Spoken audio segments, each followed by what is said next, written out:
This week on The Modified World, I bring you tongue piercing essentials, so stay tuned.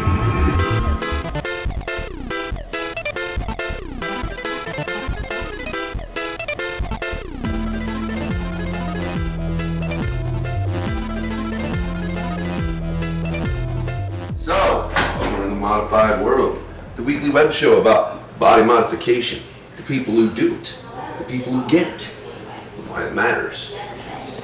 I'm your host, of course, the senior piercer at the world-renowned Pangea Piercing and the purveyor of internet wackiness that y'all have come to love and accept. That's right, I'm JC Potts. And this week, we're bringing you tongue piercing essentials. Go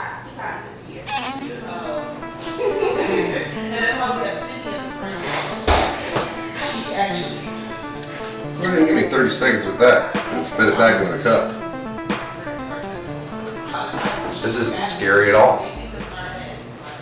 As far as placement on a tongue piercing, if you notice on mine, it's perfectly vertical, perfectly perpendicular. That's ideal. Also too, it's in a place where the tongue kind of bends. Like if you're trying to touch your nose, about where the curve would be. It's about where I like to drop them.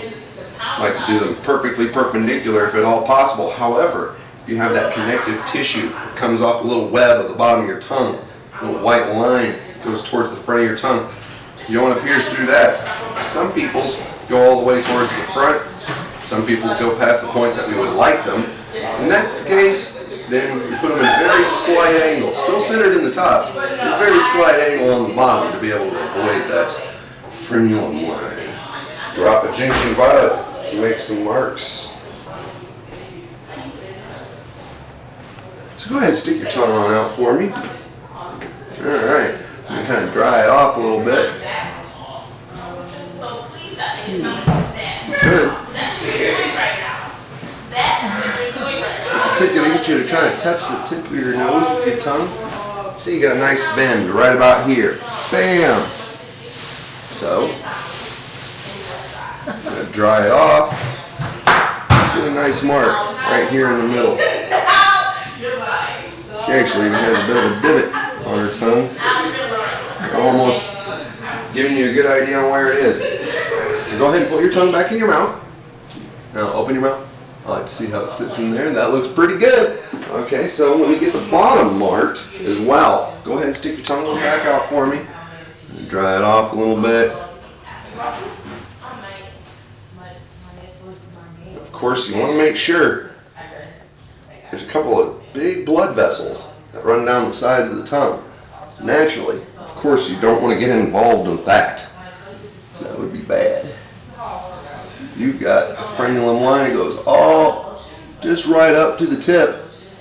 So of course with placement, you want to make sure to avoid the frenulum line, that little white line that comes off of the web of the tongue. Of course you want to avoid the tongue web, and you want it to have it far enough towards the front to where when they retract their tongue, it's not going to be at the bottom ball is not going to be interacting with their tongue web.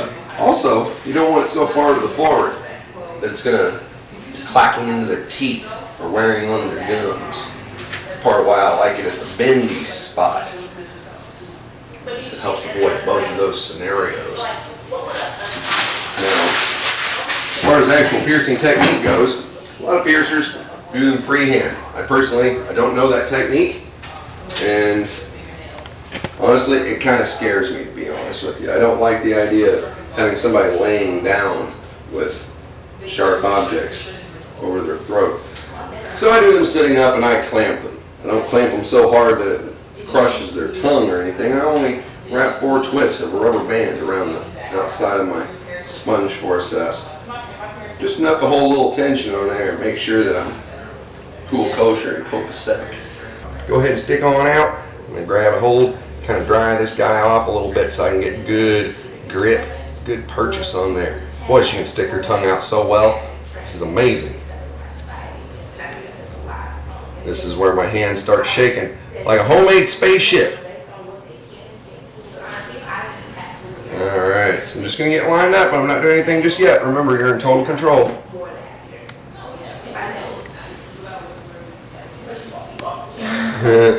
Looking good over here. So whenever you're ready, sweetie, good deep breath in and out. That's their favorite part, and mine as well. Go ahead and trade this. No pain, this weird slidey feeling that you're not used to. Get that sharp off of there so that everything's nice and safe.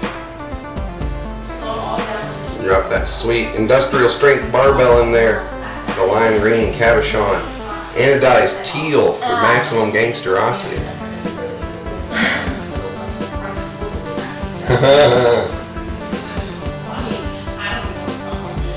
Screw that ball on the bottom.